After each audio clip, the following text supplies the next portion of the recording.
What is a permanent impairment rating? An impairment rating is a number in the form of a percentage assigned to you because of your work injury. It is based upon the AMA, which is short for the American Medical Association, Guides to Permanent Impairment Ratings. The AMA Guides is a book written by a group of doctors from throughout the country that assigns numbers to different types of work injuries.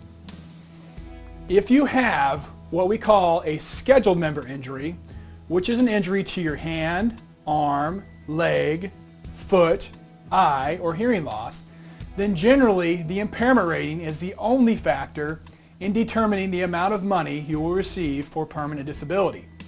For example, if you have an arm injury and receive a 10% impairment rating, you would generally receive 10% of the value of an arm.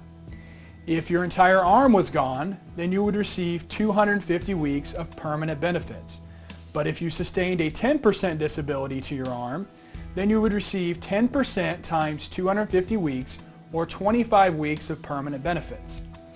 There are exceptions to this rule, such as if you qualify for the second injury fund, or also have sustained a permanent unscheduled member injury like depression, anxiety, or other injuries, which I will now talk about.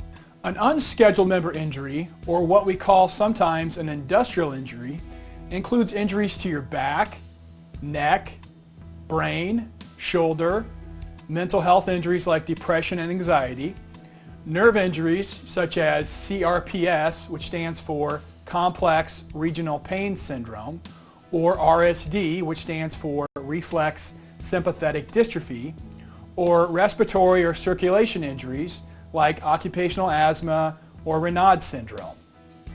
Then your impairment rating is only one of many factors, including your lifting and activity restrictions, lost wages, age, education, along with many other factors. All of these factors will determine what your industrial disability is.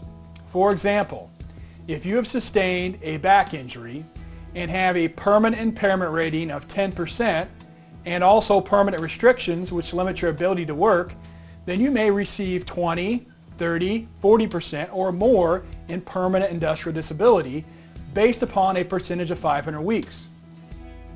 If you are considered permanently totally disabled, which means that your work injuries prohibit you from returning to any gainful employment, then you can receive a weekly check for the rest of your life.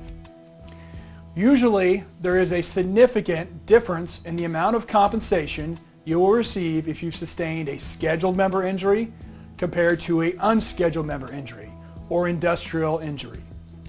Also, please keep in mind that in some cases, there are potentially other benefits available, such as penalty benefits or other benefits if you were injured due to the gross negligence of a co-employee or the fault or negligence of another person or corporation. Therefore, you should seek legal advice concerning the specific facts in your case.